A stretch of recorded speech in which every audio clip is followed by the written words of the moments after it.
Today is Monday, December 4th, 2017, and your radio hosts today are Beverlyn Simonette and Robert Dean, reading the news from the Monday Fayetteville Observer. Your weather today will be mostly sunny and pleasant. The high will be 65. Tonight there will be increasing cloudiness with a low of 48. Tomorrow there will be a couple of showers, mainly later in the day. The high will be 74, the low 55. Wednesday will be cloudy and cooler. The high will be 56, and the low will be 39. Thursday will be cloudy with a little rain. The high will be 52, the low 35. Friday there will be rain and drizzle in the morning. The high will be 49, the low 31. Saturday will be partly sunny with a high of 50, a low of 27. Sunday, there will be plenty of sunshine. The high will be 51 and the low 26. And the sunrise today was at 7:08 a.m. Sunset tonight will be at 5:03 p.m. Moonrise today will be at 7:32 p.m. Moonset today will be at 9:02 a.m. And the sunrise on Tuesday will be at 7:09 a.m. And the sunset tomorrow will be 5:03 p.m. Today in history. Today is Monday, December 4th, the 338th day of 2017. There are 27 days left in the year. Today's highlight: on December 4th, 1942, during World War II, U.S. bombers struck the Italian mainland for the first time with a raid on Naples. President Franklin D. Roosevelt ordered the dismantling of the Works Progress Administration, which had been created to provide jobs during the Depression. In 1619, a group of settlers from Bristol, England, arrived at Berkeley Hundred in present-day Charles City County, Virginia, where they held a service thanking God for their safe arrival. In 1783, General George Washington bade farewell to his Continental Army officers at Francis Tavern in New York. In 1867, the National Grange of the Order of Patrons of Husbandry, also known as the Grange, was founded in Washington, D.C. to promote the interests of farmers. In 1945, the Senate approved U.S. participation in the United States by a vote of 65 to 7. In 1956, Elvis Presley, Johnny Cash, Jerry Lee Lewis, and Carl Perkins gathered for the first and only time for a jam session at Sun Records in Memphis. In 1965, the United States launched Gemini 7 with Air Force Lieutenant Colonel Frank Borman and Navy Commander James A. Lovell aboard on a 2-week mission. While Gemini 7 was in orbit, his sister ship Gemini 6A was launched on December 15th on a 1-day mission. The two spacecraft were able to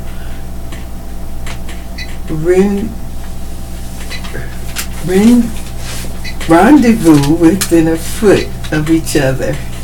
Today's birthdays: game show host Wink Martindale is 84. Pop singer Freddie Cannon is 81. Actor-producer Max Baer Jr. is 80 today. Actress Gemma Jones is 75. Singer-musician Chris Hillman is 73. Rock singer Southside Johnny Lyon is 69 today. Actor Jeff Bridges is 68. Jazz singer Cassandra Wilson is 62. Country musician Brian Prout of Diamond Rio is 62 today. Actress Marissa Tomei is 53. Actor-comedian Fred Armisen is 51. Rapper Jay-Z is 48. Actor Kevin Sussman is 47. Actress model Tyra Banks is 44. Country singer Lila McCann is 36. Actor Orlando Brown is 30.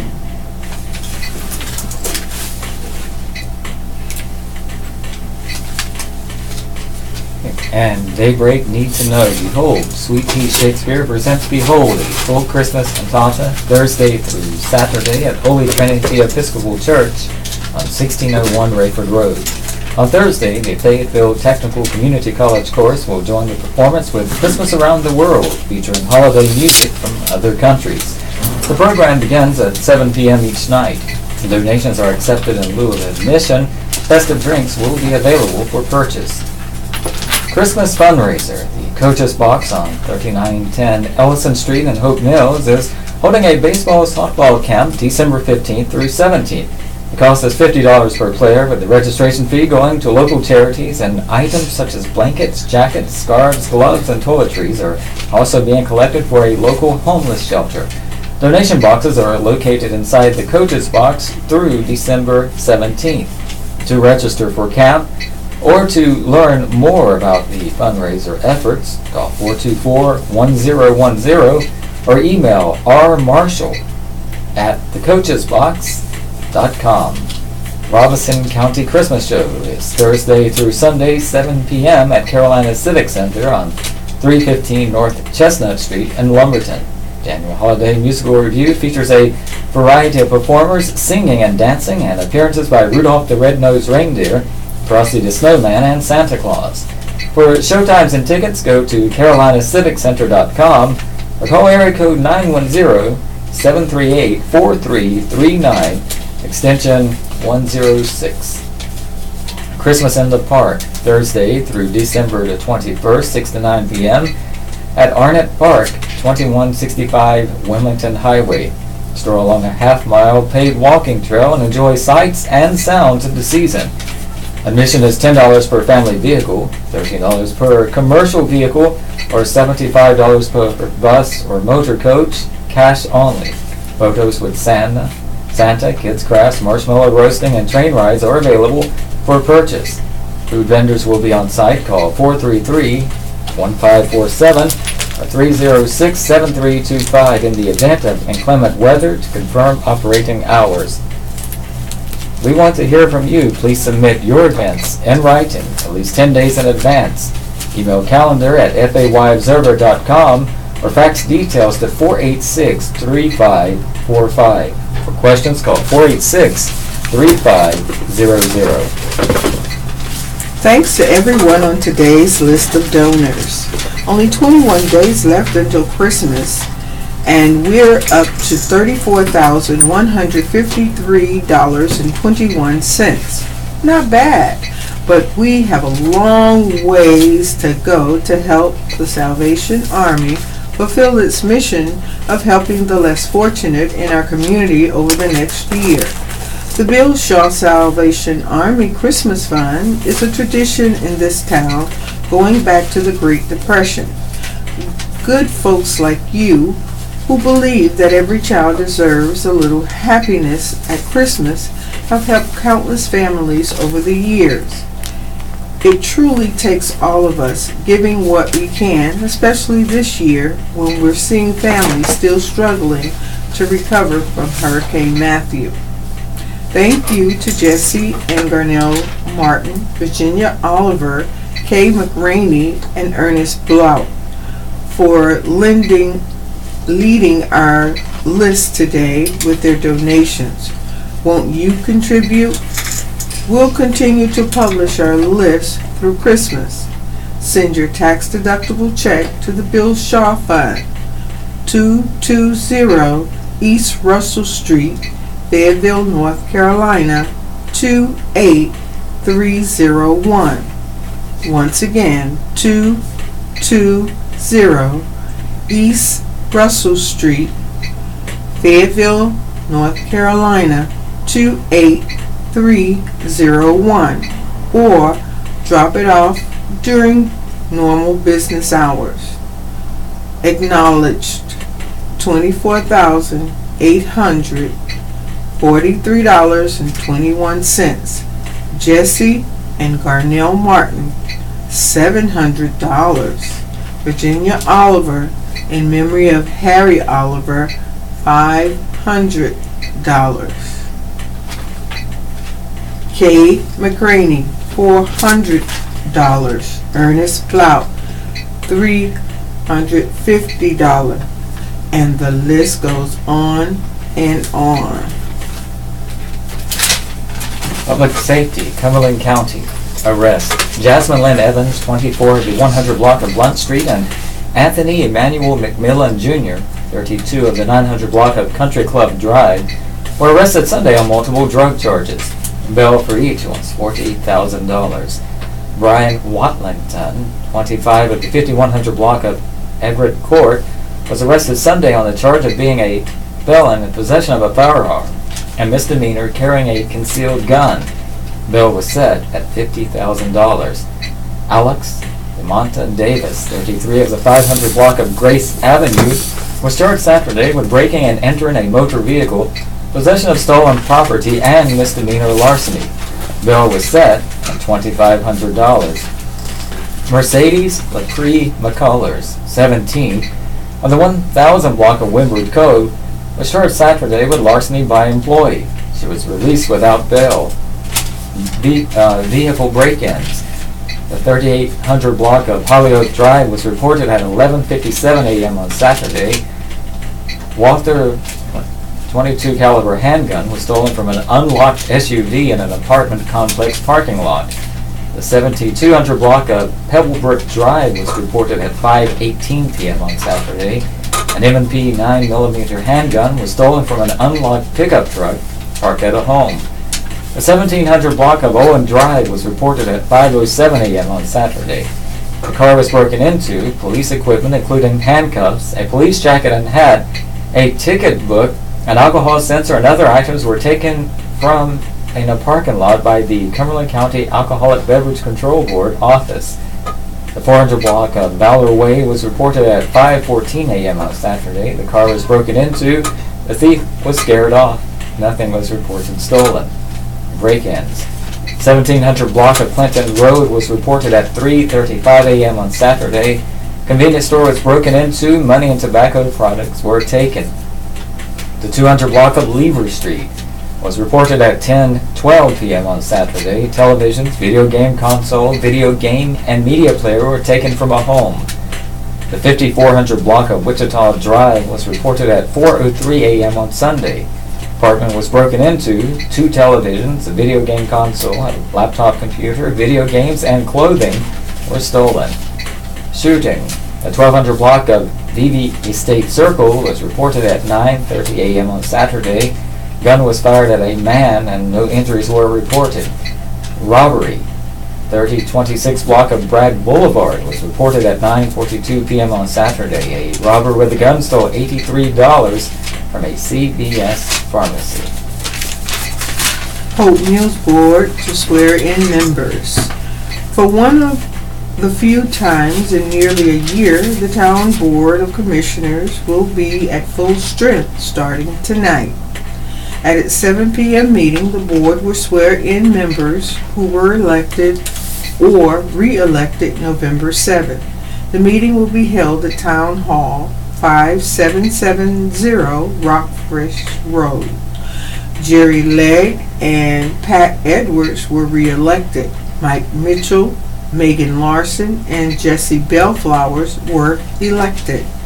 Also, Mayor Jackie Warner was elected to a 4th term.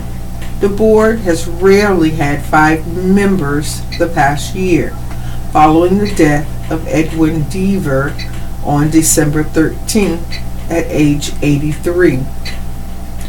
In February, Francis Vinyl Jackson was appointed to fill Deaver's seat. However, Jackson resigned in March because of a conflict with her job as a court magistrate. 3 days before the November 7 election, Mayor Pro Tem Bob Gorman died, leaving the board with only 3 members. The mayor does not vote except in cases of a tie. Legg, Edwards, Mitchell, Larson, Bellflowers, and Warner are all scheduled to take the oath of office tonight. As the highest vote getter among the 5 board members, Mitchell is expected to be named Mayor Pro Tem. In that position, he would fill in for the mayor if she is not at a meeting. Mitchell also served as Mayor Pro Tem from 2011 to 13. Coco. He did not run for re-election in 2013 and lost the bid for mayor in 2015.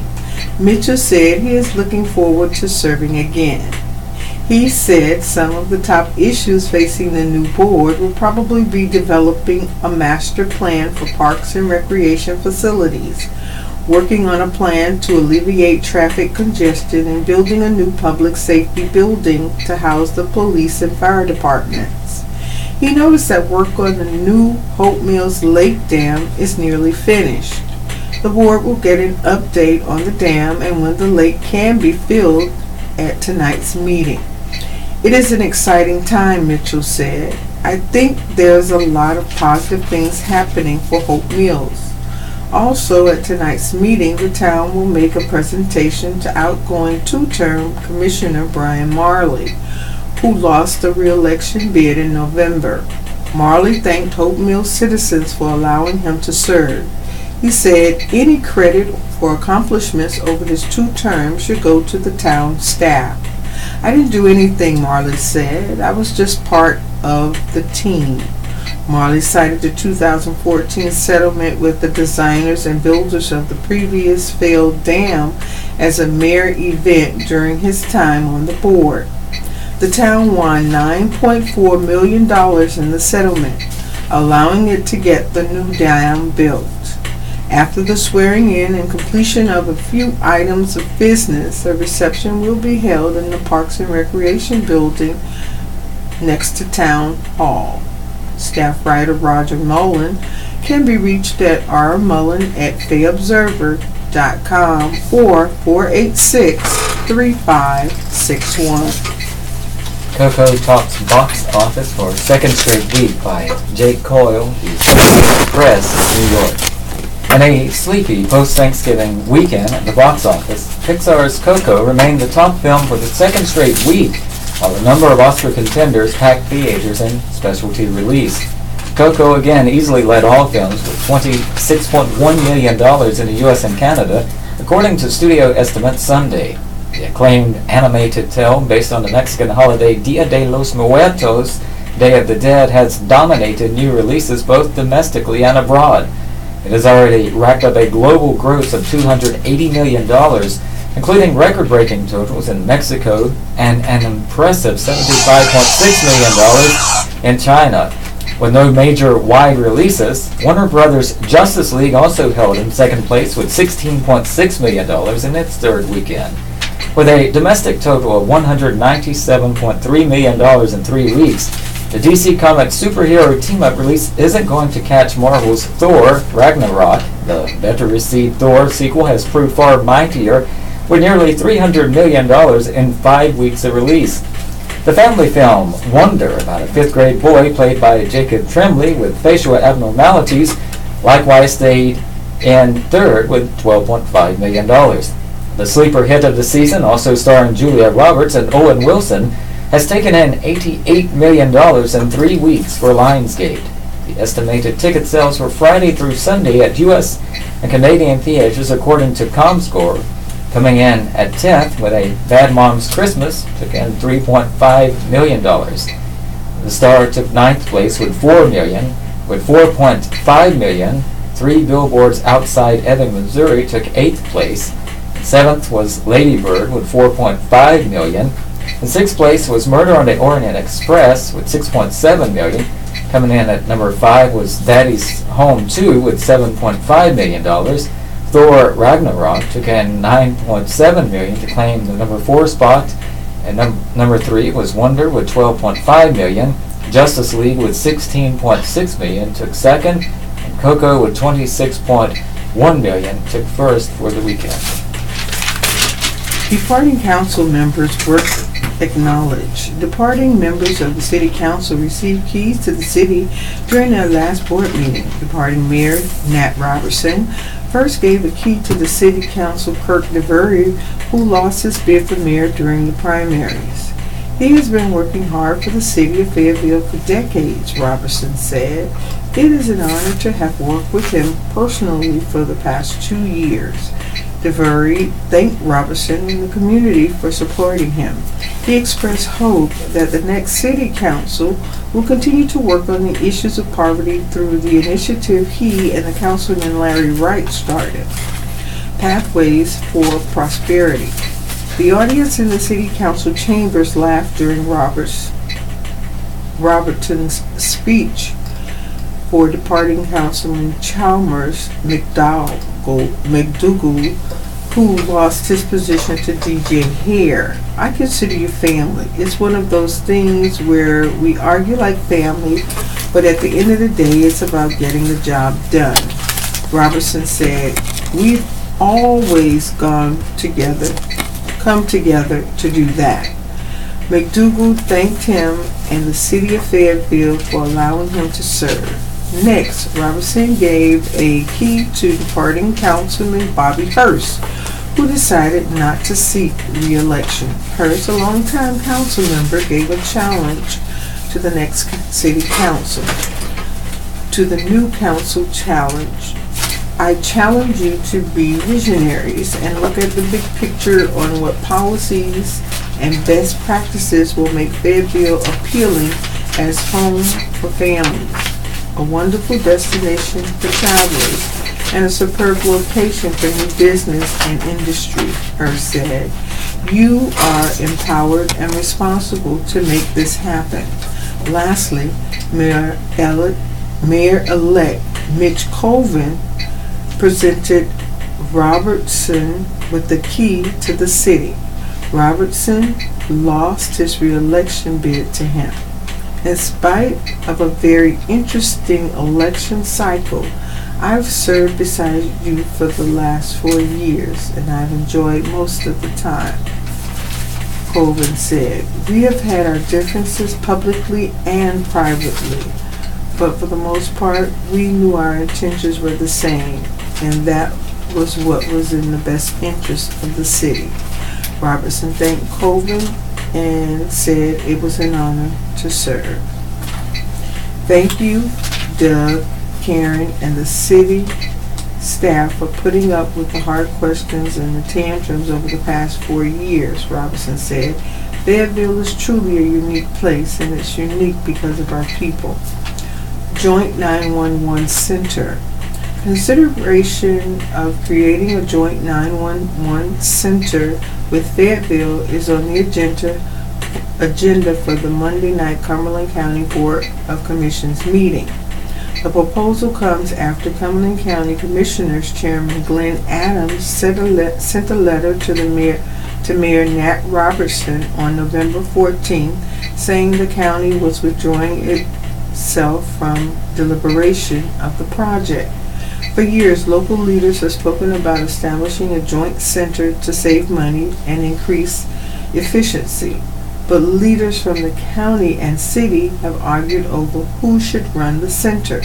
City officials raised concern about the county running the center because of the county's center did not have an International Academies of Emergency Dispatch certification. The county was denied a $15 million grant from the North Carolina 911 Board that would have helped build the center. State board officials said the application was denied because it didn't clarify the center would consolidate the county and city operations. The city and county recently agreed to let the city run the center, but the deal fell apart anyway. In the letter, Adams wrote that the city initially agreed to pay for 2/3 of the center and the county 1/3, but city officials changed their minds. The center just received accreditation. The county received the voluntary certification from the nonprofit organization that offers a voluntary emergency dispatch services certification program on November 28. Emergency Services Director Randy Beeman said the county is accredited through 2020. I am very proud of the Communications Center staff. They deserve all of the credit for their hard work and dedication. This acknowledges that our center is meeting national standards and providing the highest levels of service to the citizens, Beeman said in a news release. And Adams said he was open to talking about the joint venture again if the city requests the county do so. Adams County Board Vice Chairman Charles Evans and Mayor-elect Mitch Colvin did not respond to requests for comment on the issue. 1. Fayetteville. The City of Fayetteville local non-profits and faith-based organizations are hosting a One Fayetteville Unity Gathering at 8:30 a.m. on Friday in the City Council Chamber, a news release said. The chamber is at 433 Hay Street in downtown Fayetteville. Clergy representing multiple faiths will begin the event with an interfaith welcome and prayer. Leaders in education, business, and nonprofits will share their views on unity in their area of expertise. Mayor-elect Mitch Cohen will serve as the keynote speaker.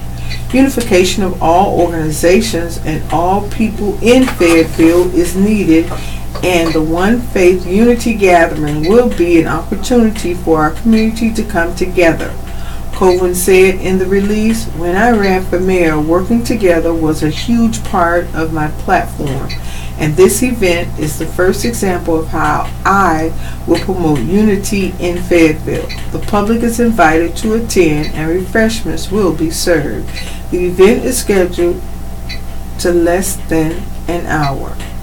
Meetings. The Cumberland County Senior Democrats will meet from 10 to 12 p.m. at the College Lakes Recreation Center, located at 4945 Rose Hill Road in Fayetteville. All Democrats are welcome at the event. Refreshments will be served. For more information, call 987-7420 or 497-7574. Or go to the group's Facebook page at www.facebook.com/Cumberland County Senior Democrats / Once again, www.facebook.com/Cumberland County Senior Democrats / To submit items for Inside Politics, email them to insidepolitics@fayeobserver.com. The deadline is Thursdays. This is the Southeastern North Carolina Radio Reading Service, a United Way partner agency. We broadcast from the campus of Fayetteville State University, and our signal is carried by WUNC Chapel Hill. As a nonprofit agency, we rely on public donations. Request your support to continue our services. When making charitable donations, please keep the Southeastern North Carolina Radio Reading Service in mind. Our address is P.O. Box 35029, Fayetteville, North Carolina 28303. If you have any questions or comments, please call us at area code 910-672-1600 or toll free at 1-844-709-5656. Your radio hosts are Beverly Simonette and Robert Bean, and we are proud to serve you today. Monday moment. Good dogs eager to meet Santa. They lined up on their best behavior, tails wagging with anticipation as they waited for their chance to meet the man who would bring them treats and chew toys for Christmas. Santa Claus, sitting comfortably on a green velvet chair, welcomed dozens of pets for pictures and head pats during a pet night at the Cross Creek Mall last week. The tradition, which started in the early 2000s, attracts about 100 families each year. A part of our family, said Amanda Watson, waiting in line with her dogs Brutus and Gilgamesh. Watson was there with her husband James and children Glenn and Clara. Gilgamesh was an early Christmas present for Glenn. Everyone would pack in together for their photograph, which would be mailed to family in Texas, Watson said. Since the Watsons are a military family, the photo is a special way to keep in touch with everyone back home, she said. The family likes to see everyone in the picture, she said. When everyone was settled around Santa, the photographer snapped and whistled to get dogs to look as straight as possible. The squeak toy had to be pulled out for the difficult dog. Matt and Amber Dominesh brought their German Shepherd Belgian Malinois mixes, Ava and Otto. Amber Dominesh took the photo solo last year when her husband was deployed, so she was thrilled to take the full family picture this year. The picture would be mailed to family back home in California, she said. The dogs were calm, tails wagging as they waited. It was their first time meeting Santa, Matt Dominesh said. They're pretty good with anybody, he said. Near the back of the line, Labrador mix Coco patiently waited with her humans, Garl Wilson and Jackie Bonashevsky. The family, including Coco, put on their best ugly Christmas sweaters for their photograph. This is our first time, said Bonashevsky. She's never seen Santa before. Coco knows it's time for Christmas when the couple puts up their tree and decorates their home with garland, reindeer, and dozens of ornaments from places they visited. Wilson, who served in the military and spent numerous Christmases working, said this year is special since he will be home. It's simple. We'll just spend time together, he said. Ribbon cut for a new healthcare center. One of the Fayetteville-Fort Bragg region's largest healthcare providers, the Southern Regional Area Health Education Center, held a ribbon-cutting ceremony on Sunday to celebrate its newly opened building. About 75 people attended the event. The three-story, $18.5 million building on Owen Drive in Fayetteville replaces three smaller buildings. These were torn down as the new building was built. Construction began in December 2015, and the only item incomplete on the project is one of its new parking lots. This thing is really going to make an impact on healthcare in this country and for this region, said Warren McDonald, the chairman of the agency's board of trustees. We had outgrown our previous building and the need for expanded space and to expand our residency program here to provide the primary care physicians that this region really needs. We weren't able to do it. Now we are. The nonprofit Southern Regional AHEC has about 28,000 patient visits annually, said President and CEO Deborah Teasley. It opened in 1976 and serves patients from 9 counties. The new building has nearly 50,000 square feet versus about 39,000 total among the three it replaces, she said. Teasley said the agency is expanding its existing services and will be able to add new services with the new space. The new building has 47 patient care rooms, roughly double that of the old building. Spokeswoman Karen Monquara said, it also has 2 procedure rooms, she said, which are designed for primary care doctors to perform minor medical procedures. The old building just had 1.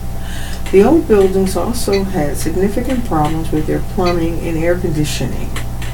While Southern Regional AHEC accepts all patients, one of its key roles is as a healthcare safety net for the community. Teasley said it accepts low-income patients who are on the Medicaid federal health care program and those with no insurance and who are unable to pay, she said.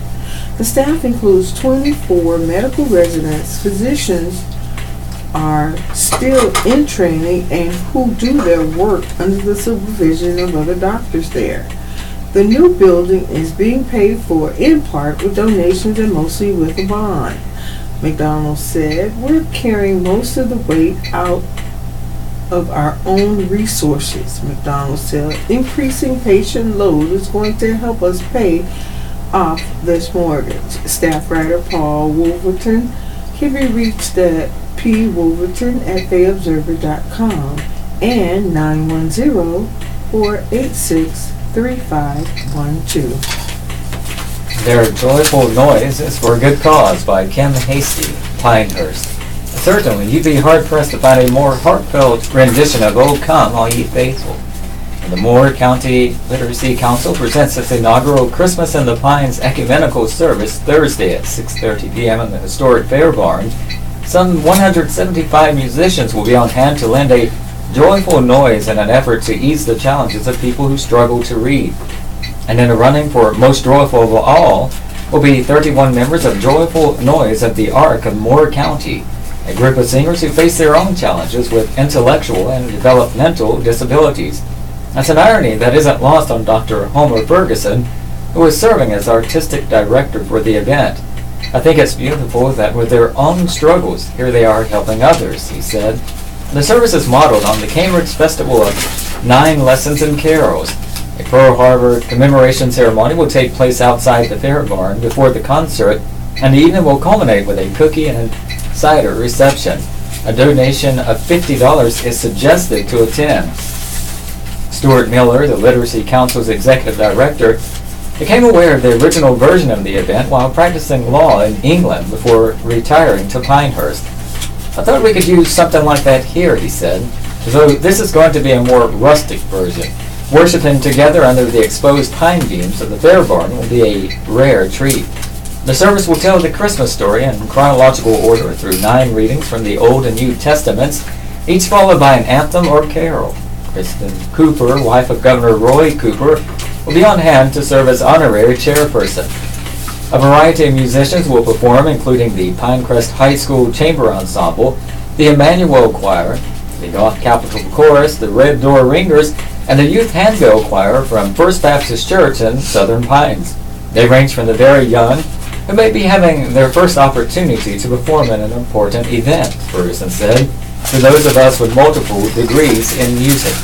And then there are those joyful noise singers spreading the good cheer of the happiest of seasons. "They're infectious," said Beverly Dunlap, musical director of Joyful Noise. "They try so hard and their hearts are so genuine." This is far from the group's debut. They performed for about an hour at last week's opening of the Festival of Trees at the Carolina Hotel. Dunlap has also directed the group in memorable performances of Beauty and the Beast, Wizard of Oz, and Bless Us All, which each dress as a character from the Muppets. For Christmas in the Pines, they'll perform "O Come, All Ye Faithful."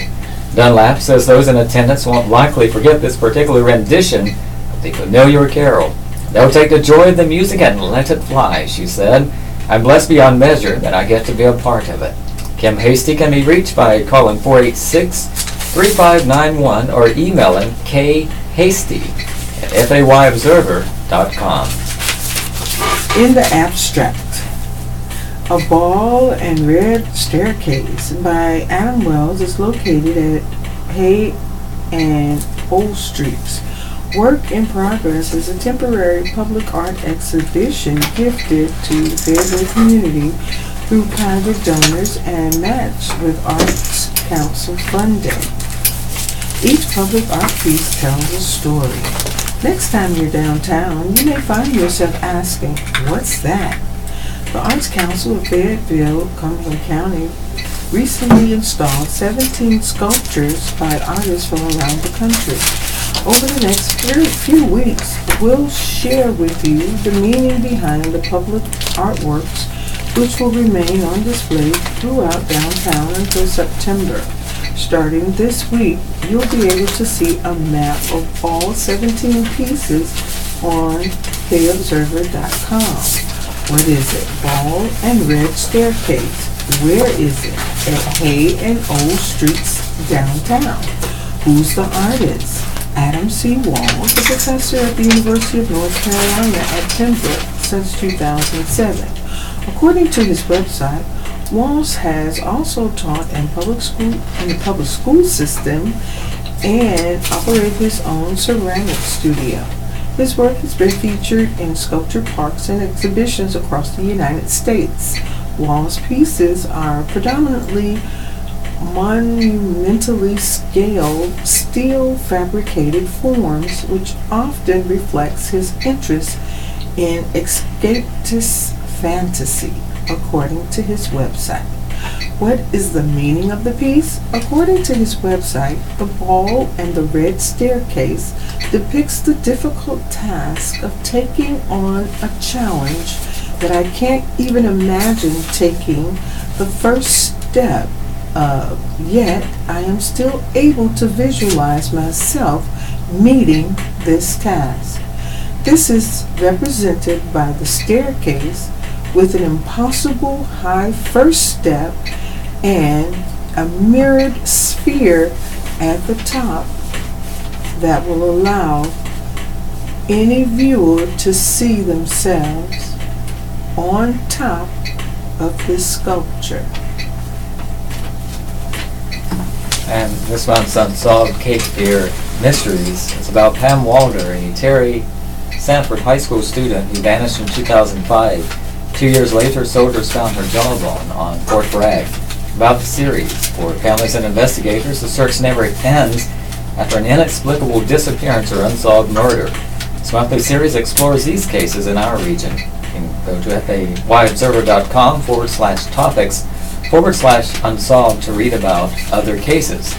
The Pain Never Ever Goes Away by Nancy McCleary, staff writer.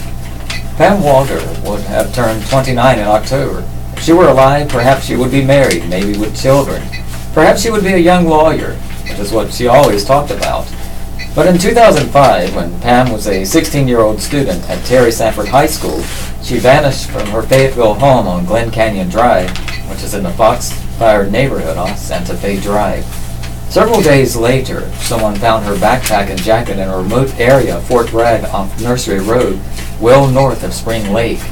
2 years later, Fort Bragg soldiers on maneuvers in an isolated area of the reservation stumbled upon a human mandible, a lower jawbone. Through dental records, it was identified as Pam's, said Captain James Nollett of the Fayetteville Police Department. No other remains have been found, and 10 years later, the case has grown cold. That doesn't mean investigators have given up. It's an open investigation, Nollett said. It's an open death investigation until we can prove otherwise. Nollett and Detective Mike Ballard have worked on the case at different times while assigned to the homicide unit. They stopped short of calling Pam's death a homicide, but they have investigated it as such.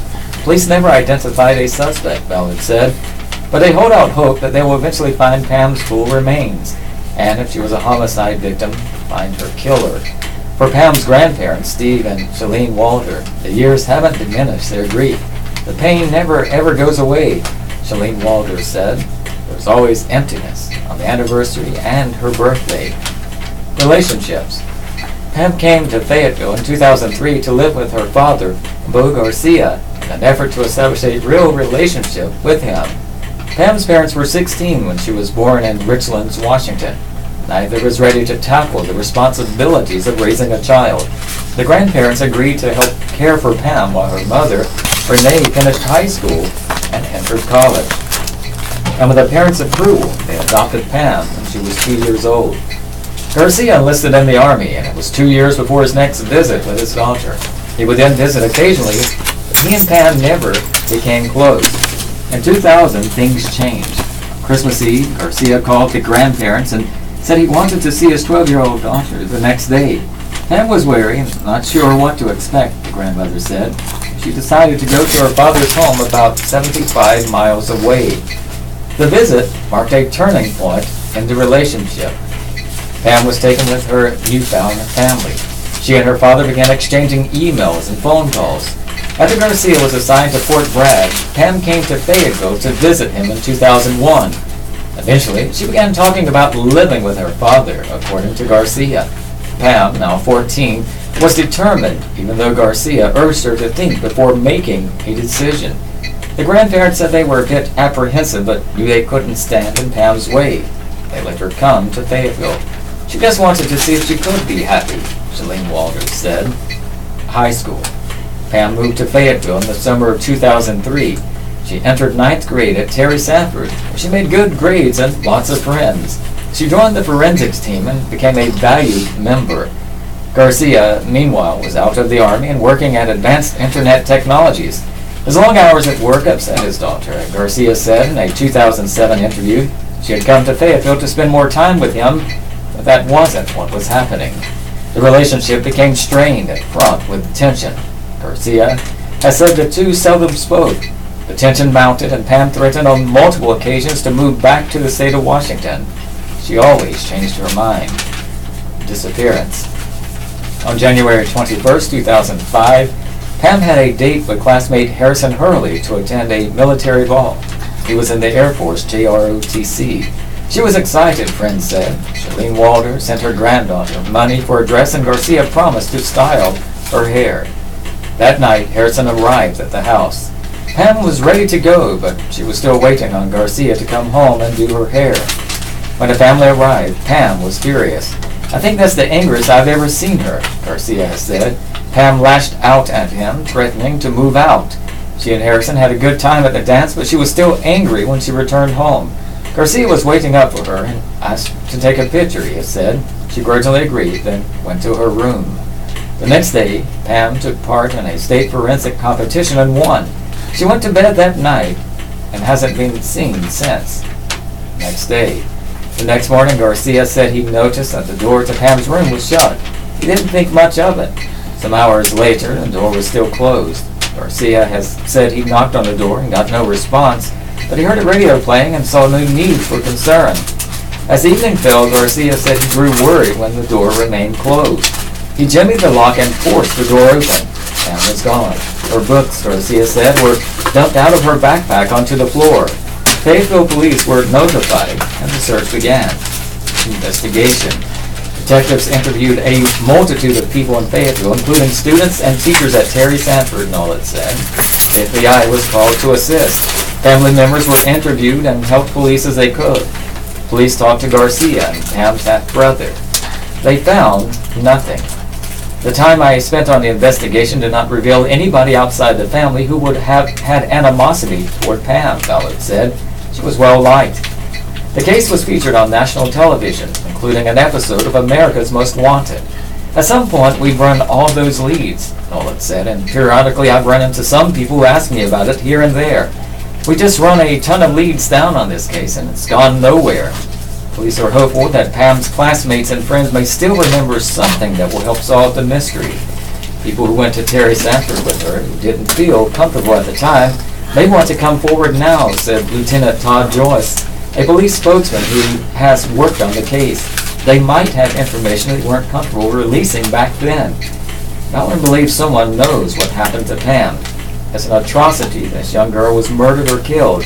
She had no way that we know of on her own to get out of Fort Bragg where her lower mandible was found. That's all that's been found, Ballard said. It's time to stand up and come forward. Pamela Walter disappearance. Pam Walter was last seen by her father at their home in the Foxfire neighborhood. 2 years later, her jawbone was found in a remote area of Fort Bragg.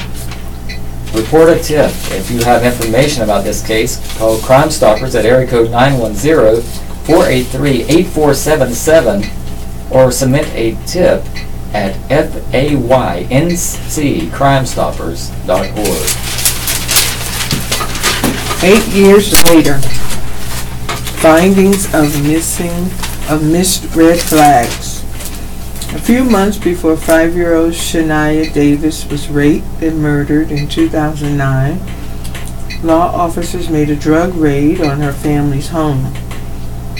The officers' report mentioned the children, but no one alerted Cumberland County social workers. Around the same time, Cumberland County school officials had concerns about Shania's family. They too failed to tell the Department of Social Services until it was too late. Those are among the findings of a state review of Shania's case that was released last week, more than 8 years after the child's death at the hands of her mother's boyfriend. The North Carolina Department of Health and Human Services completed and released the 5-page report following repeated requests by the Fayetteville Observer. The Observer's Fatal Flaws series in September highlighted the years-long backlog of the State Child Fatality Review Team, which is responsible for examining all child deaths when suspected neglect or abuse had been brought to the attention of DSS. The reviews are meant to find cracks in the child welfare system and to prevent more children from dying. The Shania Davis case was one of the most high-profile child deaths in recent memory that had yet to be reviewed by the state team. But with so much time passed, the real value of the report's findings and recommendations is questionable, as is its effectiveness as an accountability tool. The report reveals for the first time publicly that unnamed law enforcement officials and school workers missed red flags before Shania's death, and it stresses the responsibility to report signs of abuse or neglect to DSS. In the Fatal Flaws series, the Observer analyzed 120 child deaths using reports from the State Child Fatality Review Team between 2011 and 2016. It typically took a year or two for them to begin examining a death and 2 days to complete the process. Sometimes it took 4 or 5 years to review for the review team to get a case. As of Friday, the team had 114 cases awaiting review. For at least 2 years, only one full-time state employee and one part-time worker sat on the review team. In September, state health officials said they had taken steps to hire more reviewers, accelerate the review process, and end the backlog. Child advocates say it's important for the reviews to be completed quickly. Some reviews have identified mistakes by social workers, law enforcement, doctors, and others are failures to recognize warning signs of abuse. The reviews can lead to immediate changes in procedures to protect children. But when years pass before the state begins looking at the circumstances of a death, it becomes increasingly difficult for those involved to remember the specifics of what happened. Shania was murdered by her mother's boyfriend, Mario Andrette McNeil, who took the 5-year-old from her trailer off Murchison Road on November 20, 2009 as repayment for a drug debt. McNeil then drove Shania to a Lee County hotel where he raped her. The child's body was found 6 days later, hidden in an underbrush along a rural roadside. She had been suffocated. McNeil was sentenced to death on May 29, 2013. For months later, Shania's mother, Antoinette Davis, was convicted of second-degree murder and other charges and sentenced to 17 years in prison. The Observer asks about the status of the review team's report on Shania's death during its reporting for the Fatal Flaws series. This is the Southeastern North Carolina Radio Reading Service, a United Way partner agency. We broadcast from the campus of Fayetteville State University, and our signal is carried by WUNC Chapel Hill. As a nonprofit agency, we rely on public donations. We request your support to continue our services. When making charitable donations, please keep the Southeastern North Carolina radio reading service in mind. Our address is P.O. Box 35029, Fayetteville, North Carolina 28303. If you have any questions or comments, please call us at area code 910-672-1600 or toll free at 1-844-709-5656. Your radio hosts are Beverlyn Simonette and Robert Bean, and we are proud to serve you today. It's the top of the hour and time for the obituaries. Death notices. The following deaths have been reported. Upcoming editions of the Fayetteville Observer will contain complete obituary information. In Cumberland County, Kenneth A. Smith of Fayetteville, Rogers and Breeze Funeral Home. In the Cape Fear region, Torrance Taylor, 50, of Houston, Texas, formerly of Rayford, Butler's Funeral Home and Chapel, Red Springs. Alton McCoy, 56, of Red Springs, Butler's Funeral Home and Chapel, Red Springs. Davy J. Topel of Red Springs, Butler's Funeral Home and Chapel, Red Springs. Elizabeth Hamlin, 73, of Columbia, South Carolina, formerly of Rayford, Bowie Funeral Home. Arthur Whitley, 67, of Rayford, Crumpler Funeral Home, Rayford. Vernon F. Whiter, 69, of Garner, Crumpler Funeral Home, Rayford.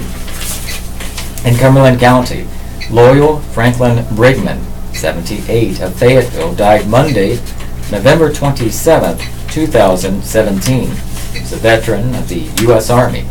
Funeral services will be held at 12:30 p.m. on Wednesday, December 6, 2017, at Pinecrest Funeral and Cremation Services of Hope Mills. Burial will follow at Sandhills State Veterans Cemetery. The family will receive friends 1 hour prior to the service at the funeral home.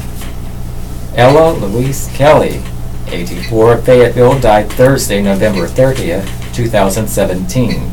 The funeral will be held Thursday at 1 p.m. at St. Patrick Catholic Church. Visitation will be at St. Patrick Catholic Church from 11:45 a.m. to 12:45 p.m. prior to the service Thursday. The burial will be at Lafayette Memorial Park Cemetery. Services are entrusted to Rogers and Breeze Funeral Home. Johnny Damian Avery, 46, of Fayetteville, died Friday, December 1st, 2017. A memorial will be held Tuesday at 3 p.m. at Wiseman Mortuary Chapel. Services are entrusted to Wiseman Mortuary. Billie Jean Miller, 71, of Fayetteville, died Friday, December 1st, 2017. The memorial will be held Wednesday at 2 p.m. at Sullivan's Highland Funeral Service. The burial will be at Lafayette Memorial Park. Services are entrusted to Sullivan's Highland Funeral Service and Crematory. Judith Singletary Judy McLaurin, 73, of Eastover, passed away on December 2nd, 2017. A visitation will be held at the Jernigan Warren Funeral Home in Fayetteville, North Carolina on Monday, December 4th from 6 to 8 p.m.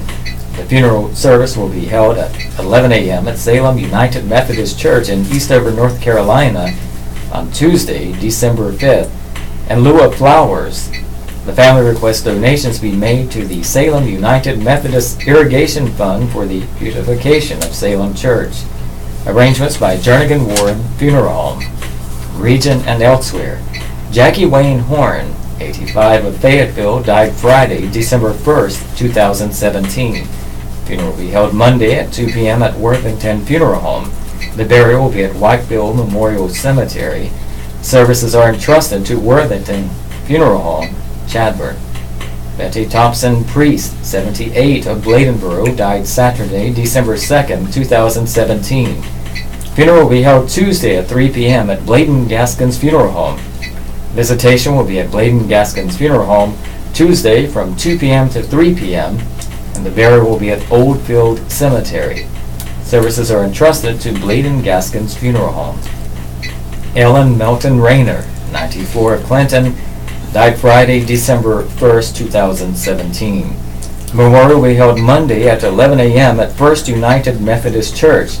The visitation will be at First United Methodist Church Monday, At 11:30 a.m., services are entrusted to Crumpler Honeycutt Funeral Home.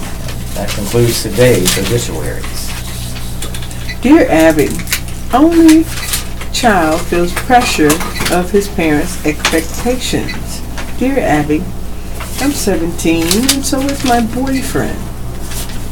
He is an only child, and all throughout his life his parents have put a lot of pressure on him. Excuse me. Recently they've been talking about him getting into an honors program in a college. Abby, his parents act like if he doesn't get in, they won't be proud of him. He always feels like he's disappointing them because they never give him any words of encouragement or let him know he's on the right track. It seems to me that he just wants to know that they're proud of him. It's hard for me to constantly try to support him through this because he needs his parents' approval, and I can't give that to him. Is there any way I can help him? He refuses to talk it out with his parents, but I just want them to be on the same page. Can I help without getting too involved with their family dynamics? They're for him in Dallas. They're for him. Much as you would like to help your boyfriend, if you approach his parents about the way they are raising their son, it won't help the situation. The odds are great that it will cause them to resent you. However, if your boyfriend would discuss this with a counselor at school or a teacher he trusts, that person, an educator who is a contemporary of your boyfriend's parents, might suggest that their son needs positive reinforcement to reach his full potential. Dear Abby, I was married for many years to my ex-wife. I met another woman, wound up divorced, and I am now with this other woman. The problem is my ex is disabled. Somebody stays with her during the week and cooks for her and such. Sundays are different, and I usually bring food to her, which takes about an hour. My new lady friend is having a fit about this to the point that we may break up over it. Am I wrong for helping my ex, who has very little family and no children? Good deed punished in Mississippi. Dear Good Deed, you're a kind and caring individual.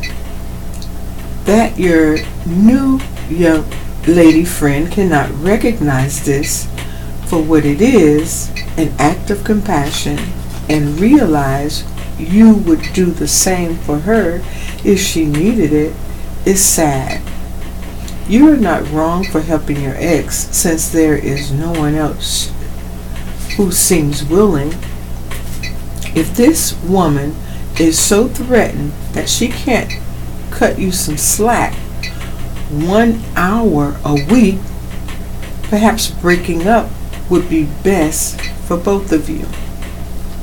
Dear Abby, I am biting my tongue all the way through at work.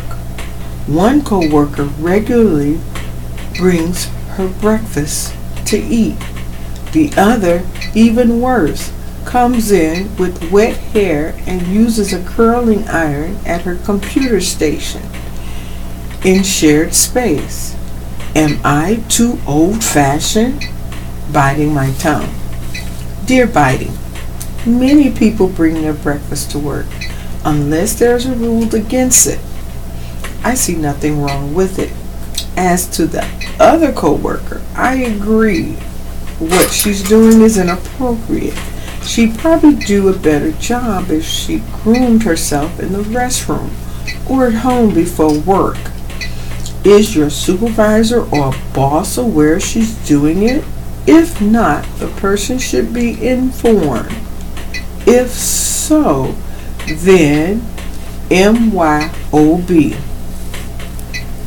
Readers can Write to Dear Abby at dearabby.com or P.O. Box 69440, Los Angeles, California 90069. Universal Uplay.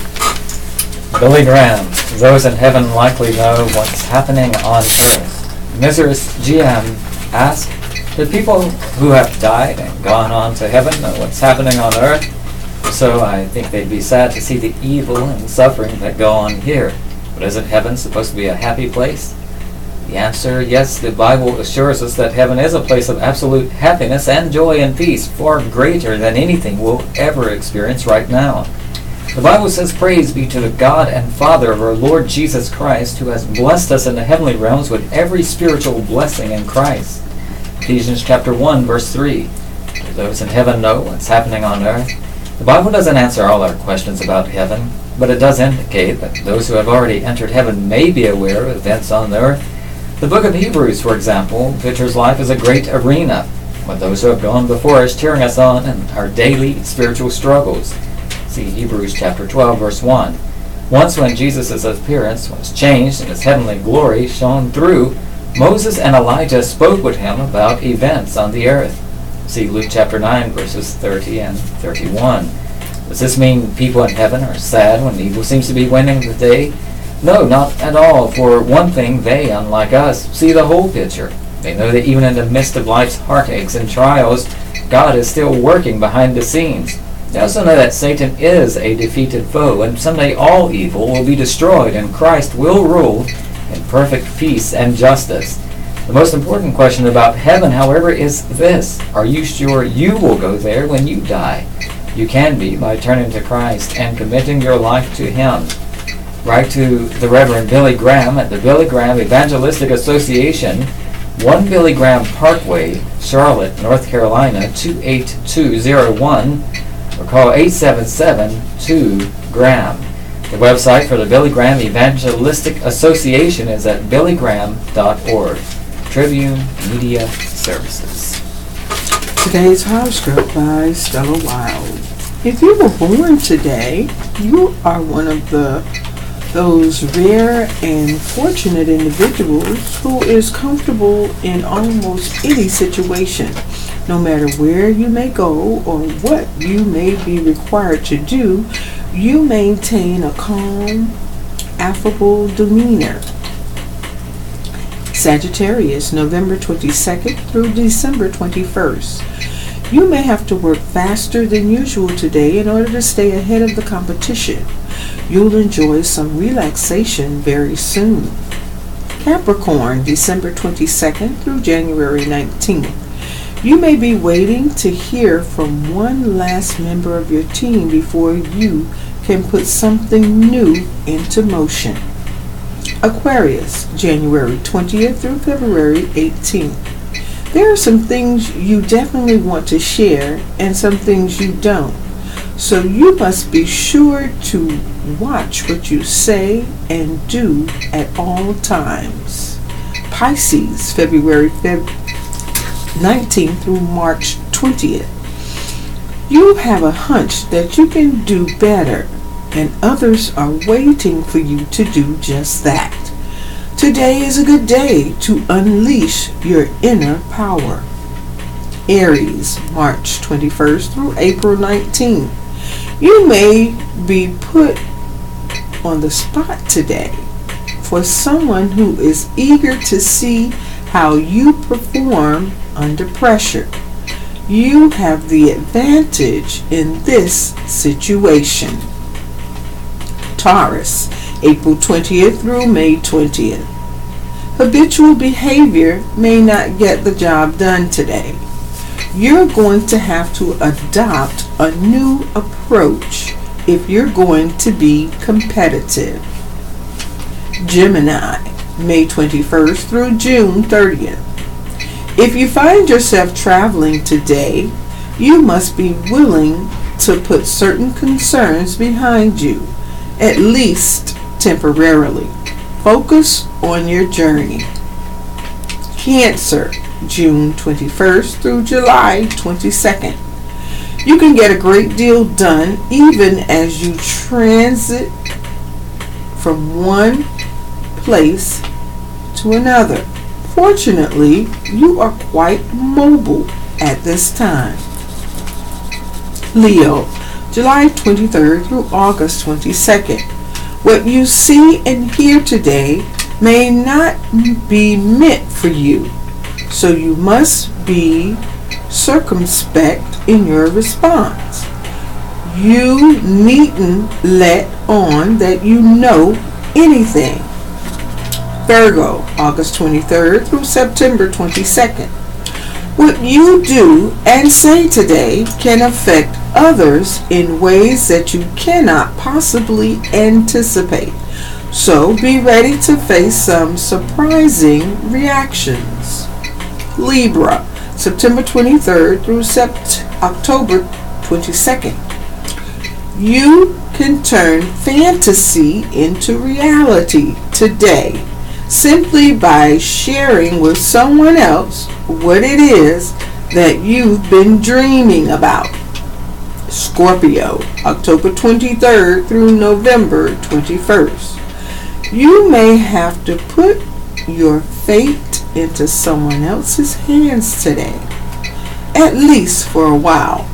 You must be ready to answer tough questions. Support groups for Mondays. Celebrate Recovery meets from 5:30 to 8:30 p.m. at Aaron Lake Baptist Church on 1130 Bingham Drive. This is a multi-denominational Christ-based 12-step program. It can include post-traumatic stress disorder, depression, abuse, drugs, alcohol, and more. For more information, call 424-7211 or contact John at 723-2319. Suicide Grief Support Group meets at 6:30 p.m. at Manna Church on 5117 Cliffdale Road, Building A. For those who are grieving the loss of a relative, friend, coach, or loved one who died due to suicide. For more information, call area code 910-302-8548. T.L. Hart Community Recovery Program meets from 7 to 8 p.m. at 116 East Elwood Avenue in Rayford.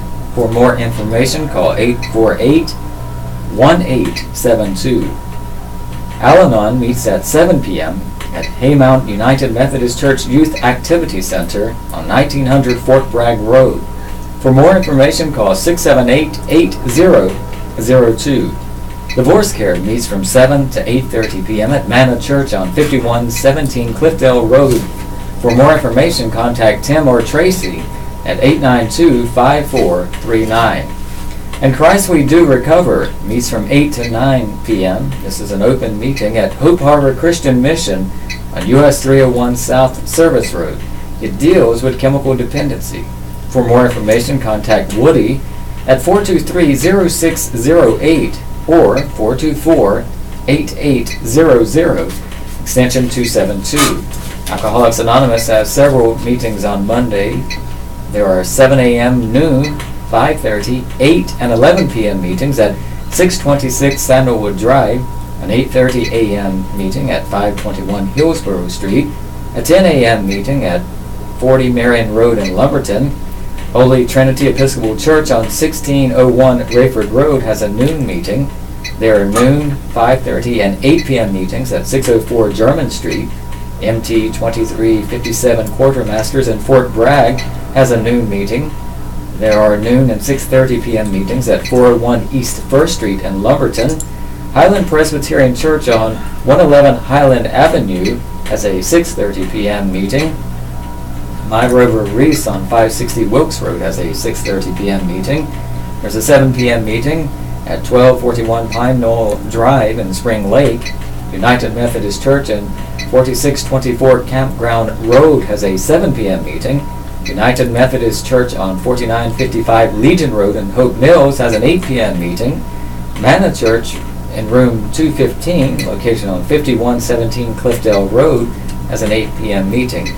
Alcoholics Anonymous hotlines are 678-8733 or 678-8002. This Alcoholics Anonymous list was updated August 6, 2015. Recovery in Action meets at 8 p.m. at Manna Church on 5117 Cliffdale Road. For more information, call 867-9151. The Landing, a meeting for teens 13 to 18 seeking healing from their hurts, hang-ups, and habits, meets from 5:30 to 8:30 p.m. at Aaron Lake Baptist Church Family Life Center on 1130 Bingham Drive. Contact Anonymous to find weekly meeting times and locations. Call 866-418-9500 or visit their website at crna.org.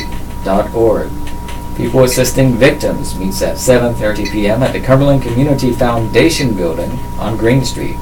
Sex Addicts Anonymous to find meeting times and locations. Call 1-800-477-8191. Spinal Cord Injury Support Group meets at 3 p.m. at Cape Fear Valley Rehabilitation Center in the cafeteria. For more information, call 615-4051 or 615-6066. Widows and Widowers meets at 6 p.m. at Rotates Restaurant locations. For more information, you can call one of three numbers. You can call 497-5682, or you can call 568-5922, or 867-9582. Take Off Pounds Sensibly meets at 5:30 p.m. at First Baptist Church on 202 Summit Drive in Sanford. For more information, you can call 1-800-932-8677 or go to their website, tops.org. That's TOPS.org. Those are the support groups for Mondays. Shania continued. In September, DHS spokeswoman Kelly Hyatt said the report was nearing completion. One reason it took so long to prepare was the prosecutors had embargoed the team's work until 2013. Haight said presumably that was because they wanted to wait until after Shania's mother and McNeil had been convicted, which is not uncommon. Of the 112 backlog child death cases, district attorneys had embargoed 23 of them, Haight said. The review team conducted an initial examination of Shania's case in 2014, but staff changes and retirements delayed the finalization of this report until now. We expect to have this report finalized next week, Haight wrote in an email on September 22nd. On October 6th, the Observer again asked for the report. Haight said she would check its status. 3 days later, she wrote back to say DHHS has reached back out to Cumberland County DSS and is awaiting their final input prior to making Shania Davis's report public. The Observer made additional requests for the report last week. Hyatt provided the report Wednesday.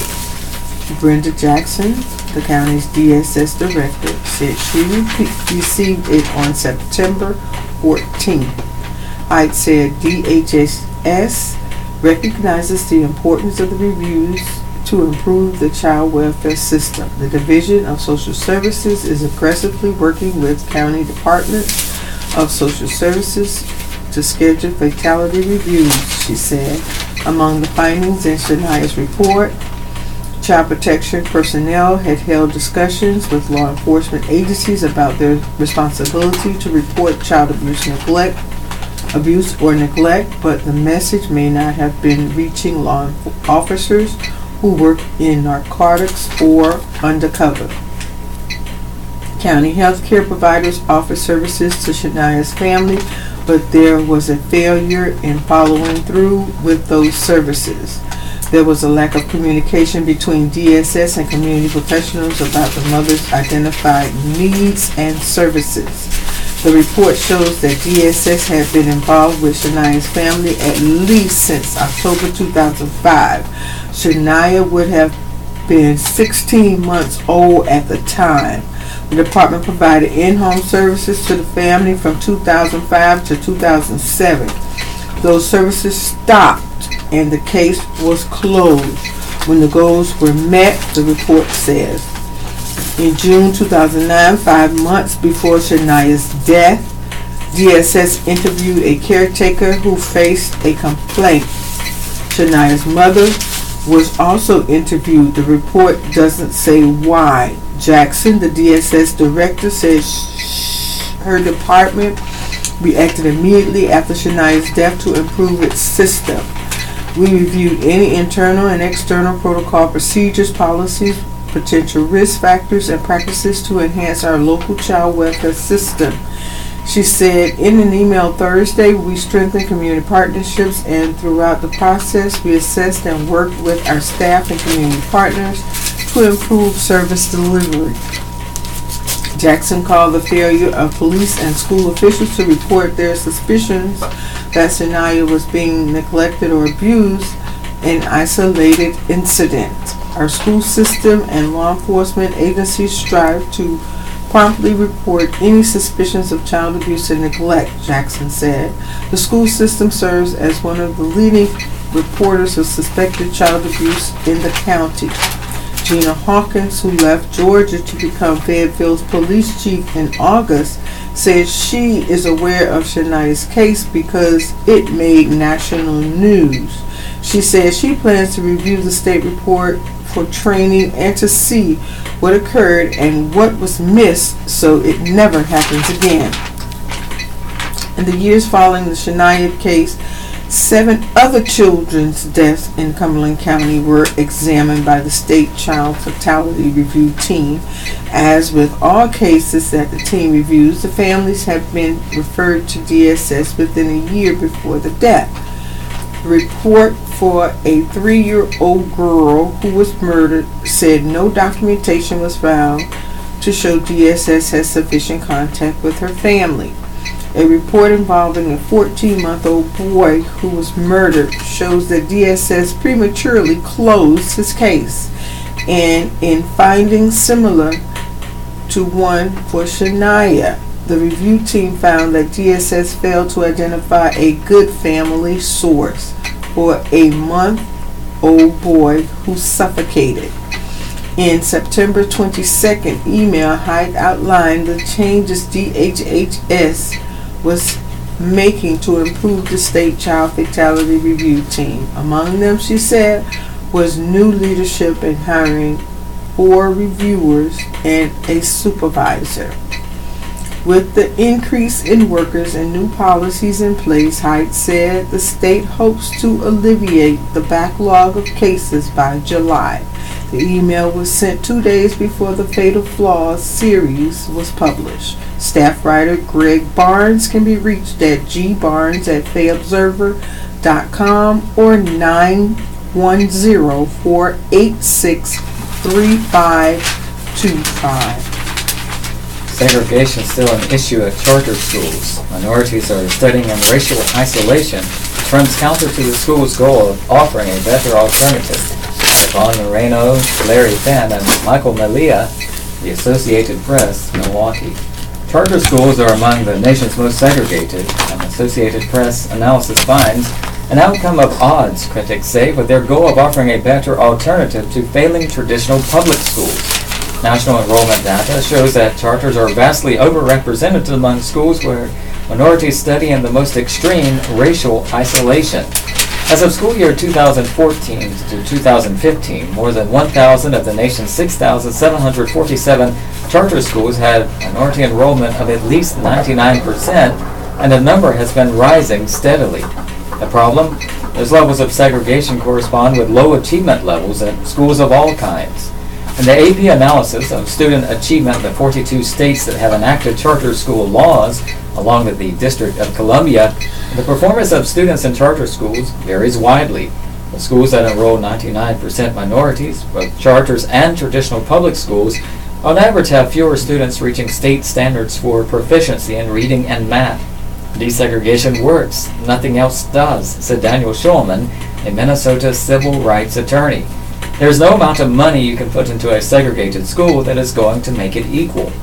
Schulman singled out charter schools for blame in a lawsuit that accuses the state of Minnesota of allowing racially segregated schools to proliferate, along with achievement gaps for minority students. Minority-owned charters have been allowed wrongly to recruit only minorities, he said, as others wrongly have focused on attracting whites. Even so, charter school officials acknowledge this is a concern. Nearly all the students at Milwaukee's Bruce Guadalupe Community School are Hispanic, and most speak little or no English when they begin elementary school. The school set out to serve Latinos, but it also decided against adding a high school in hopes that its students will go on to schools with more diversity. The beauty of our school is we're 97% Latino, said Pascual Rodriguez, the school's principal. The drawback is we're 97% Latino. Well, what happens when they go off into the real world where you may be part of an institution that's not 97% Latino? The charter school movement, born a quarter of a century ago, has thrived in large urban areas. Advocates say they often aim to serve students, by and large minorities, who have been let down by their district schools. And on average, children in hyper-segregated charters do at least marginally better on tests than those in comparably segregated traditional schools. A tour in the footsteps of famous African Americans in Paris.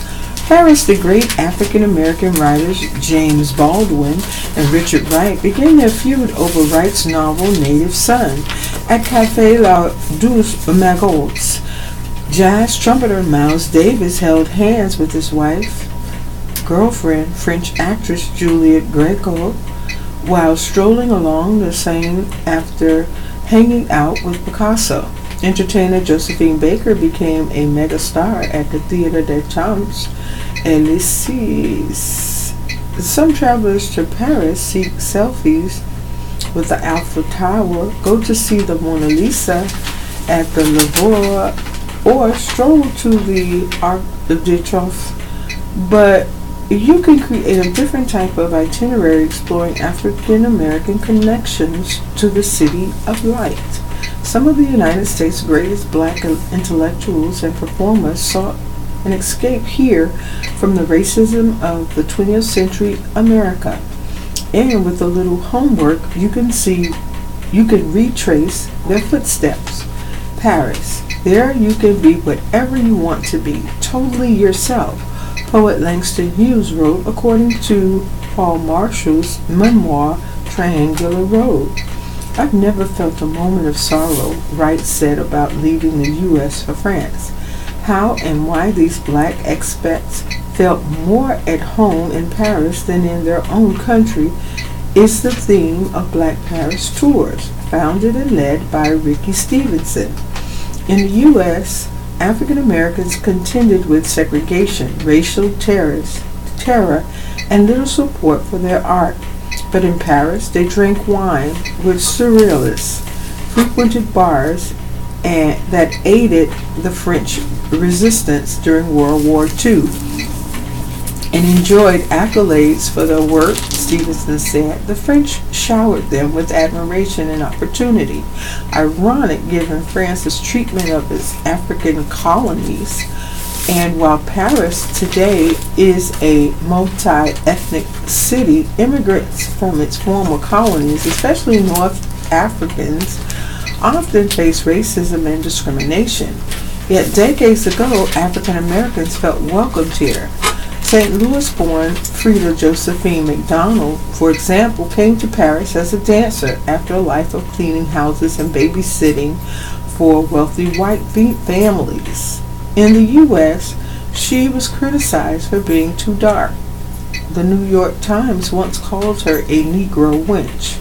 But in Paris, she drew immediate fame for her 1925 performance in La Vue Negre at the Theatre des Champs Elysees as Josephine Baker. She became one of the era's most popular performers. The opportunity to live a rich, full life is something that she could have in Paris, Stevenson said. She could not have this in the United States. When Baker died in 1975, she was buried in a French military uniform with her medals for her role in the French Renaissance during World War II. Today, you can catch a show at the Art Deco-style Theatre des Champs Elysees. Visit Baker's favorite restaurant, the local pool and take photos at Place Josephine Baker, a square. Her image, rarely seen in the U.S., is widespread in Paris. There's a swimming pool named for her too, in a barge floating on the scene. And while the Lenox Lounge, a famed Harlem jazz club where Billie Holiday sang, has closed, Paris jazz clubs such as Gavina Hooch in the city's Latin Quarter still serve energetic evenings of live swing and bebop. Founded in 1947, Gavina Hooch was one of many clubs where African American performers sought to make a living amid changing music tastes in the U.S. It played host to the likes of Lionel Hampton and Art Blakey and his jazz messengers. Last year, the club got a cameo appearance in the movie La La Land, one evening last summer. This is the Southeastern North Carolina Radio Reading Service, a United Way partner agency. We broadcast from the campus of Fayetteville State University, and our signal is carried by WUNC Chapel Hill. As a nonprofit agency, we rely on public donations. We request your support to continue our services. When making charitable donations, please keep the Southeastern North Carolina Radio Reading Service in mind. Our address is P.O. Box 35029, Fayetteville, North Carolina 28303. If you have any questions or comments, please call us at area code 910-672-1600 or toll free at 1-844-709-5656. The radio hosts are Beverlyn Simonet and Robert Bean, and we are proud to serve you today. Roiled by Claims, Alabama Senate Race Goes Off the Rails by Kim Chandler, Associated Press, Montgomery, Alabama. Shouting matches and threats, a feud with a late-night television host, standing ovations and standoffs with the media, long stretches without campaigning. Republican Roy Moore's supposedly smooth ride to the U.S. Senate has become an off-color demolition derby since he was hit with decades-old allegations of sexual misconduct involving teenagers. Moore has made limited public appearances, leading to Democrat Doug Jones, who held a flurry of events over the weekend to mock Moore for hiding. We're on the campaign trail meeting all of you and meeting folks here as no one knows where Roy Moore is, Jones said Friday to a crowd of reporters interviewing him. Moore made 3 campaign stops last week. Adoring audiences in Little Country Church still welcome the Bible-toting Moore, but the campaign also has been punctuated by tense moments and odd exchanges, including an online spat with late-night television host Jimmy Kimmel. The Reverend Jeremy Ragland was taken aback by the Fuhrer after he invited Moore to speak at a God and Country service held Thursday night in the gym at Tiny Bryan Baptist Church in rural Walker County northwest of Birmingham. Ragland said he received death threats and lewd suggestions about his own children before the event, prompting a show of security that included uniformed constables, a burly doorman, and plainclothes bodyguards. I'm just a rural preacher, an exasperated Ragland said afterward. When you got people threatening to kill you, saying your children should be molested, what are you going to do? Moore's campaign has been on the defensive since the Washington Post reported claims that he assaulted a young woman and tried to date other teen girls in the 1970s and 1980s. Moore was likely to win easily before the story, but the fallout has given Jones a shot in Republican-controlled Alabama. The Post quoted a Donald Trump-supporting Republican claiming Moore pursued her when she was 14 and he was 32, and that he eventually stripped down to his underwear and touched her.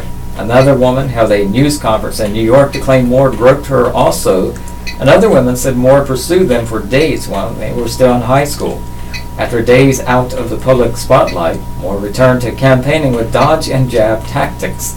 He has avoided reporters while speaking to enthusiastic audiences in evangelical churches as he tries to rally his base.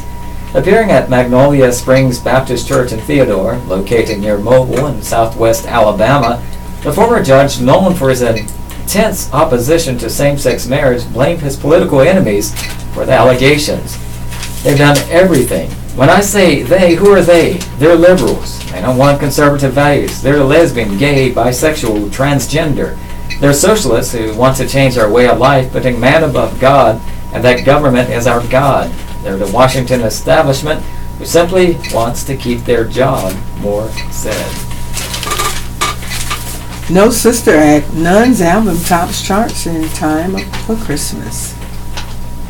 The members of Dominican Sisters of Mary, Mother of the Uterus, silently filed into the chapel. Within minutes, they were singing, first in unison, then in a transfixing, layered harmony that reverberated off the marble floors, wood-paneled walls, and cathedral ceiling. The evening prayer service was intended for no audience but the Lord they have taken vows to serve. Still, the chapel at the Mother House and the rolling grounds of the Catholic Orders campus outside of Ann Arbor, Michigan, is also the place where the members record music that has been heard by millions. Their third and latest album, Jesus, Joy of Man's Desiring Christmas with the Dominican Sisters of Mary, has gracefully muscled its way to the top of the Billboard's classical chart and climbed nearly as high on the holiday chart. They may be sisters, but this is no act. It's such a part of our prayer life that when we make a CD, we're just praying, said Sister Joseph Andrew Bogodanswit, a founder of the community who has overseen the production of 3 CDs. It's what we do. It's who we are. The album's 16 songs span from the 5th century to present day and represent the music of 10 countries. The collection includes the well-known We Wish You a Merry Christmas, obscure Sleep Little Jesus based on the Polish carol, and original Snowflakes and composed by Bogodaswitz. Some songs are a cappella, others contain light instrumental, all supplied by the sisters. For them, the music is a gift of God, to God, but also to people who can't see the sisters perform live. They don't tour, and only on rare occasions do they sing in public or on national broadcasts.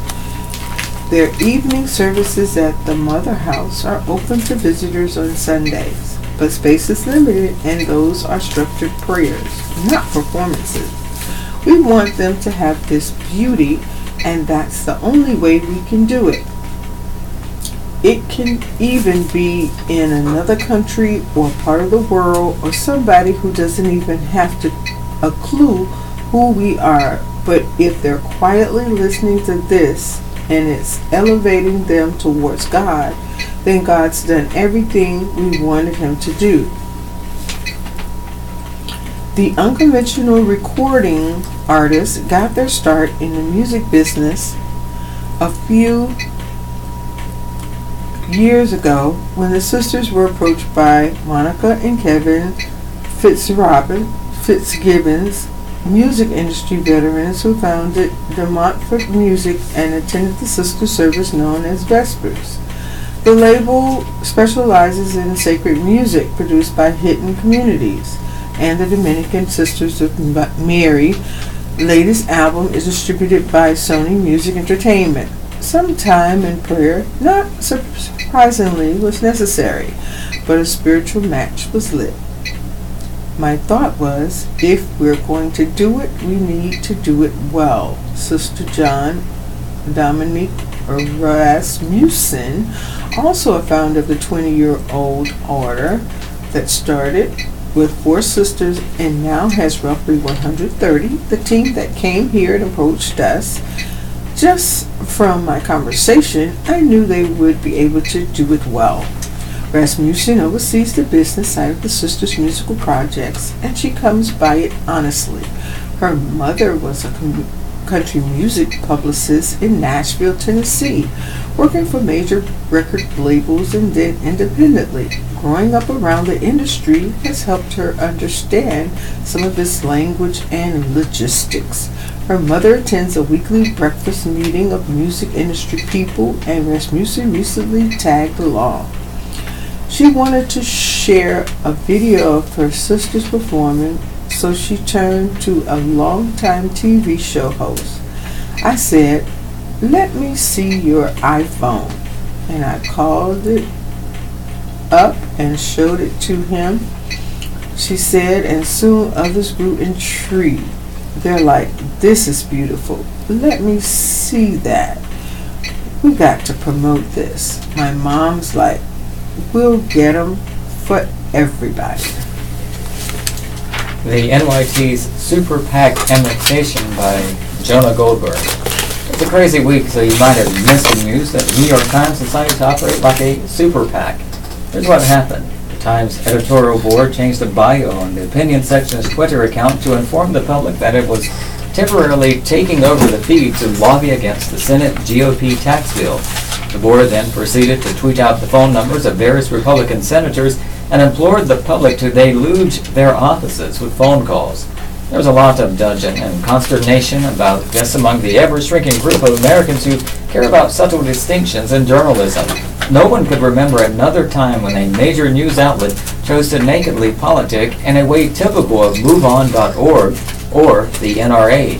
Just to be clear, I think the Times stunt was foolhardy, but I don't think it was immoral, illegal, unconstitutional, or even unethical. What bothers me is that the Times editorial board is among the most vocal opponents of the Citizens United versus FEC decision. In 2010, the Supreme Court struck down an election law that barred corporate and union electioneering communications within 30 days of a primary election and 60 days of a general election if those communications advocated for a specific candidate.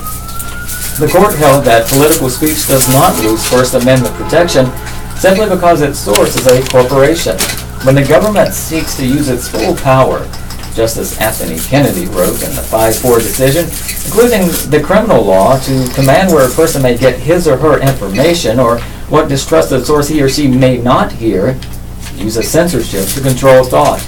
When the Obama administration was arguing the case, some of the justices asked Deputy Solicitor General Malcolm Stewart if there would be any constitutional reason why books couldn't be included in the ban. Stewart said sure if the book contained the functional equivalent of express advocacy for a candidate and was supported even slightly with corporate money. But the Times and the Obama administration thought one group should be exempt from these prohibitions: newspapers and other media outlets. Never mind that pretty much every significant newspaper, television network, and magazine, including the Times itself, is owned by a corporation. They simply wanted other corporations to be forced to shut up. This always struck me as a backdoor to the licensing of journalists. After all, when you think about how this barmy notion would be enforced, bureaucrats of the Federal Election Commission would have to determine that a newsletter put out by, say, Planned Parenthood or the NRA wasn't journalism, but an editorial by the New York Times. Jonah Goldberg is an editor-at-large of National Review Online and a visiting fellow at the American Enterprise Institute. Email him at Jonah's column at AOL.com. State briefs. Charlotte pays $9.5 million to be in prison for 25 years. The state's largest city will pay $9.5 million to a man spent nearly 25 years in prison for a rape he did not commit. The city of Charlotte agreed to the settlement with Tim Bridges this week. He was convicted and sentenced to life in prison after a jury said he broke into a home and raped an 83-year-old Charlotte woman in 1989. But DNA testing nearly 2 decades later determined he did not rape the woman. Bridges was released from prison and pardoned by the governor. Bridges' lawyer says police withheld evidence of other possible suspects and offered deals for false testimony. Bridges cried as his lawyer told the Charlotte Observer that Bridges is still bothered. The city won't apologize. Woman shot in head survives road rage shooting. Authorities say a woman was shot in the head has survived what appears to be a road rage shooting. Burlington Police Assistant Chief Chris Verdict said witnesses told officers that two men inside a Chevrolet Impala fired at another car Thursday after getting angry in traffic. Verdict said the woman survived Thursday's shooting and is in stable condition in the hospital. Police have a few people they want to talk to but have not filed charges. Verdict said in a statement the woman was sitting in the passenger seat of the Impala and the driver of the car was not hurt. Duke will leave Lee statue site empty for a year. Duke University will leave an empty space where it removed the statue of Confederate General Robert E. Lee so it can spend another year studying a proper replacement. Duke announced Saturday its president Vincent Price approved the year-long study period recommended by a campus historical commission. The commission was convened in September after the statue's removal. Lee was among 10 figures depicted at Duke Chapel in or near its entryway. The statue at Duke was vandalized and then removed in the aftermath of violent August demonstrations in Charlottesville, Virginia. One person died in the Virginia protest spawned by white nationalists over the fate of another Lee monument. The Duke Commission also created a process for receiving and evaluating proposals for future changes to potentially offensive historical monuments or building names. UNC student found dead in dorm. Authorities say that a student has been found dead in a dormitory at the University of North Carolina, Chapel Hill. No foul play was suspected. University officials informed the campus of the death Saturday night, according to the Herald Sun in Durham. Vice Chancellor of Student Affairs Winston Crisp said the student died in Hinton James Residence Hall, where many freshmen and sophomores live. No further identifying information was released. Crisp said that there were no suspicious circumstances, nor was there any danger to others in the dorm or on campus. Trump lashes out at own FBI in a series of tweets by Ken Thomas, the Associated Press, Washington. President Donald Trump launched a fresh attack Sunday on the credibility of his own FBI, responding to revelations that an FBI agent was removed from special counsel Robert Mueller's team investigating Russian election meddling because of anti-Trump text messages. Trump, 2 days after his former National Security Advisor Michael Flynn pleaded guilty to lying to the FBI, again denied that he directed FBI Director James Comey to stop investigating Flynn. The Republican president offered a running Twitter commentary Sunday and renewed focus on Mueller's probe and Flynn's decision to cooperate with the investigation as part of his plea agreement. Democrats said the development suggested growing evidence of coordination between Trump's circle and Russian meddling in the 2016 presidential election. This president has been obsessed with this investigation, always saying there's nothing there, but each week another shoe drops where we see more evidence of continuing outreach from Russians and some response from the Trump campaign and Trump individuals, said Virginia Senator Mark Warner, a top Democrat on the Senate Intelligence Committee. In a series of tweets, Trump questioned the direction of the federal law enforcement agency and wrote that after Comey, whom Trump fired in May, the FBI's reputation is in tatters, worst in history. He vowed to bring it back to greatness. The president also retweeted a tweet that said new FBI Director Chris Wray needs to clean house. The president seized upon reports that a veteran FBI counterintelligence agent was removed from Mueller's team last summer after discovery of an exchange of text messages that were viewed as potentially anti-Trump. The agent, Peter Strzok, had also worked on the investigation of Hillary Clinton's use of a private email server. Peter Carr, a spokesman for Mueller, said Mueller removed Strzok from the team immediately upon learning of the allegations. He would not elaborate on the nature of the accusations.